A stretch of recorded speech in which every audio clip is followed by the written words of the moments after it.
Hi there everyone, my name is Shannon Griffith and today I want to tell you all about video games, kind of, inform you about the video games.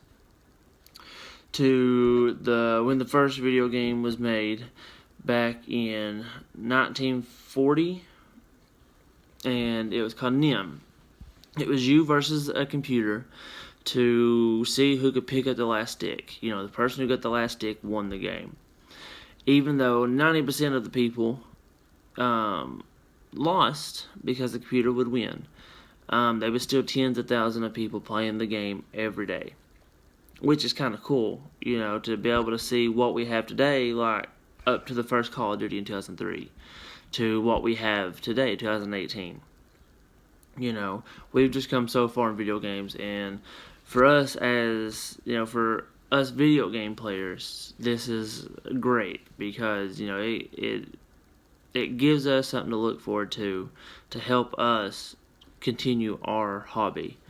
This is what we do to, free up time for ourselves, to help us escape from whatever problems that we are going through at the time. But back to the games. Like I said, 1940, the first game was made called NIM.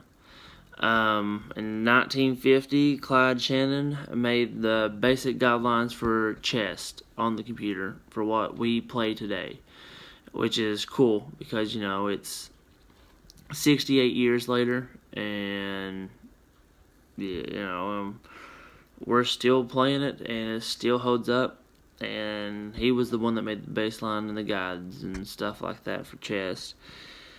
In 1962, a student named Steve Russell made the first game that was not on board games. Was not based off of those. It was not based off of something that was already created. This game was made specifically for the computer, and the first actual full-out video game, and it was baseball.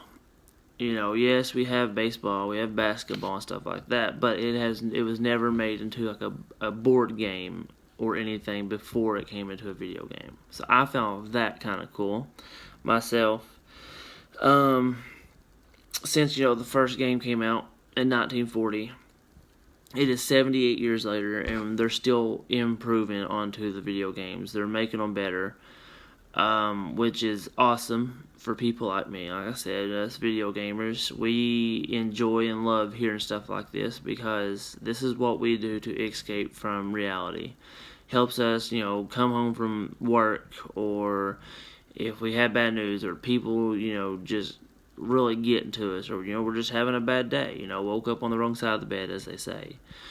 Video games really help us, to escape all that. And as long as they're making new ones, us people that loves video games will buy them. So, we love to hear when they're coming out with a new console. We love hearing about new games that are coming out. Like I mentioned, Call of Duty.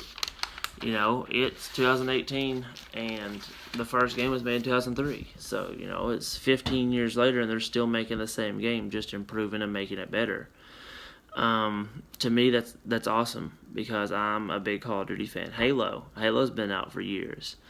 For Xbox people, that is amazing also because they enjoyed that game. It is an Xbox exclusive.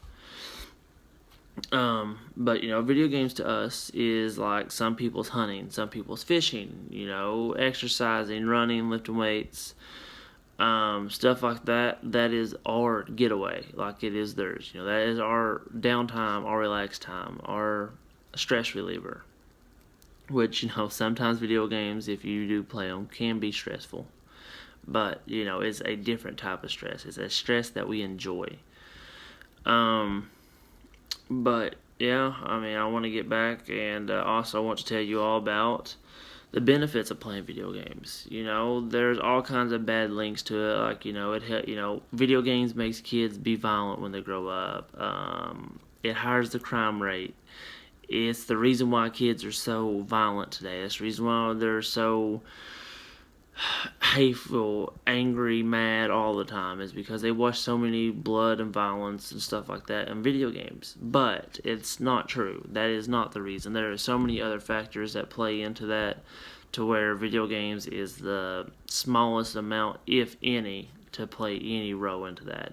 But they have done studies that playing video games as a younger child helps out their focus, their cognitive, their motivational, their emotional, and social skills. Because if you play online like I do, you know, you have to talk to people, so you have to communicate. You have to get to know somebody, which helps them in life to be able to help make friends, do good in college whenever they have to ask questions. They won't be afraid. They'll have the confidence to do that because they have the confidence to talk to somebody from across the world on a game that didn't know them from the man in the moon. And focus. I mean, who else can sit in one spot doing the same thing for hours on end? It's just hard to do. Well, with video games, it helps you focus because you do play video games for hours on end, the same game, and I mean, it's just something that helps. So whenever you get out into the real world working, your boss wants you to create a certain thing and you have a deadline. Well, you're going to be the focused one that gets it done because you can sit down and you have developed those skills from playing video games to sit down and be focused for hours on end and get your work done to the T. So that helps. The emotional wise, if you play a game, you put hours on the game, you start to build connections to the characters of the game. Well, if one of them dies or gets killed off or something, it helps you to build an emotional to where you can feel for them. It helps develop emotions, which is another benefit. So to me, yes, games have great benefits. But that is all I've got for you guys. And hopefully you guys learned something, because I know I did whenever I looked up this stuff. My name is Shannon Griffith again. You guys have a great day, and until the next time, you all stay safe.